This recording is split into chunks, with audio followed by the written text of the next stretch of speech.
All right, so let's take a look at these first group of writers here. First one we're going to look at is James Weldon Johnson, another writer from the Harlem Renaissance here. We've got a picture of him. It's got his stamp. So his notable works include Lift Every Voice and Sing, and The Autobiography of an Ex-Colored Man, and God's Trombones.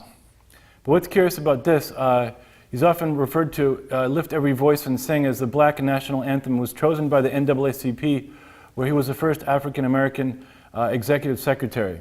So the connection here to music is very interesting with the Harlem Renaissance. So this was originally a poem that he wrote. It became a song, one that was authorized hymns in the Episcopal Hymnal, and it was set to music by his brother. I told my mom about this the other day, and she remembers this from church, singing it. So, God's Trombones, 7 Negro Sermons in Verse. So this is a collection of poems that were inspired by traditional African American religious sermons. And you can see here, we'll see here, there's use of non-vernacular dialect as seen in some of the other writers, but it's an effort to elevate the voice, advance the medium, and avoid stereotypes. Like I said before, there's some writers that chose one form of writing over another, and they all had their different meanings. So, taking a look at this, the creation from this collection is a retold biblical story of the human creation. So note the neutral language, like I mentioned a minute ago. Then God sat down on the side of a hill where he could think. By a deep, wide river he sat down.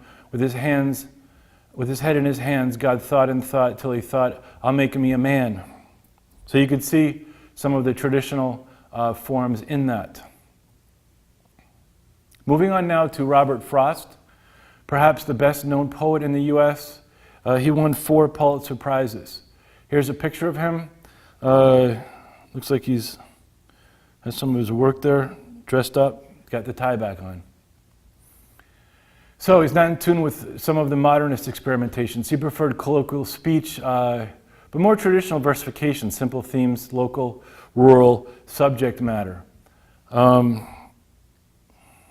His themes stretched into philosophical issues, but were easily accessible.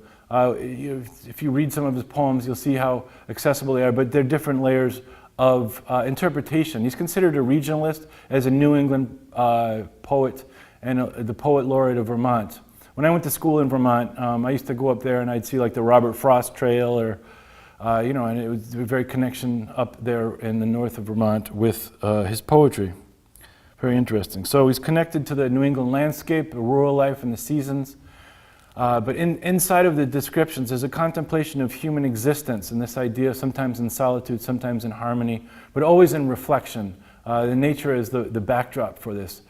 Maybe for some reminiscent of Emerson, Thoreau, maybe of the Transcendentalists, but definitely, it definitely have that same connection to nature that you can see there.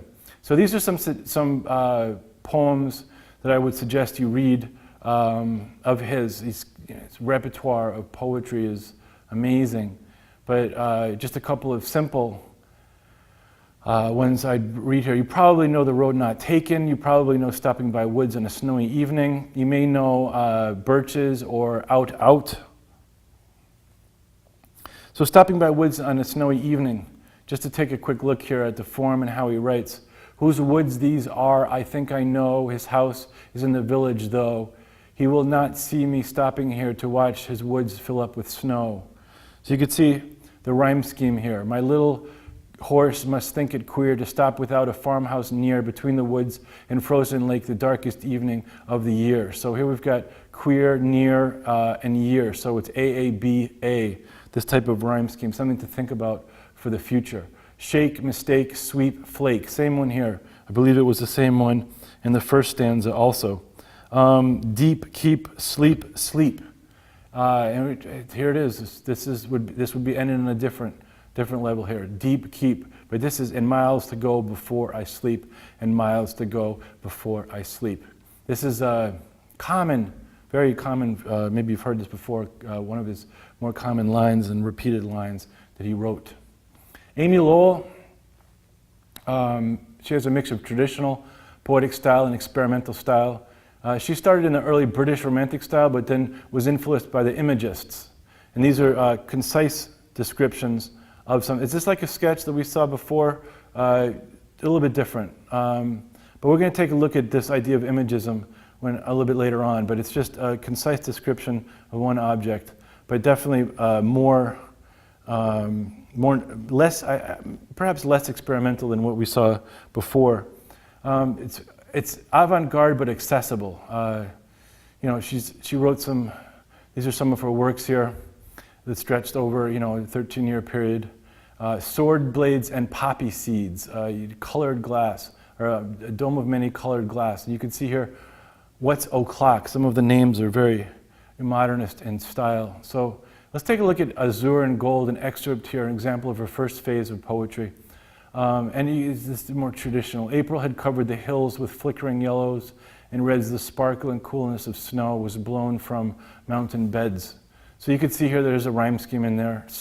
And it's a very more traditional form, but if you take that and you compare it to this excerpt of Swans, it's an idea, an example of more of her Imagist phase, her last book of poetry. So we have an example of the first and last book. And this says here in the poem, it goes on, the swans float and float along the moat around the bishop's garden, and the white clouds push across the blue sky with edges that seem to draw in and harden. Two slim men of white bronze beat each other with a hammer on the head and the end of a rod, the hours of God, striking a bell, they do it well, etc. So it's more of an Imagist perspective. It's you can see here, the way it's set up, the versification, the rhyme, the lack of rhyme, the internal metaphor. I mean, the internal meaning of what's being said. Definitely not as structured as the previous one. Let's take a look here at Carl Sandburg. So he worked as a journalist, another person connected with journalism, won the Pulitzer Prize in 1919 for his poems about Chicago. And here's a picture of him contemplating, another fellow with a tie, bow tie this time.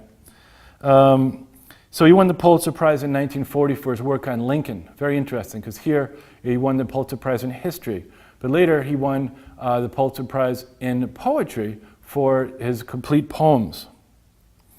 So he was a regional poet from Chicago, something to remember. We've seen other people from Chicago, but different parts of the United States being represented here. He was the voice of the Midwest working class. And something to remember in these types of poets, the regionalism, the different styles of writing, not all of them conform to the same standards as we've seen with Frost, and some of the changes in the previous poets too, if their first book will be different from their last book, because they're influenced by different things, and over the course of a lifetime, styles do change. So let's move on to the next group.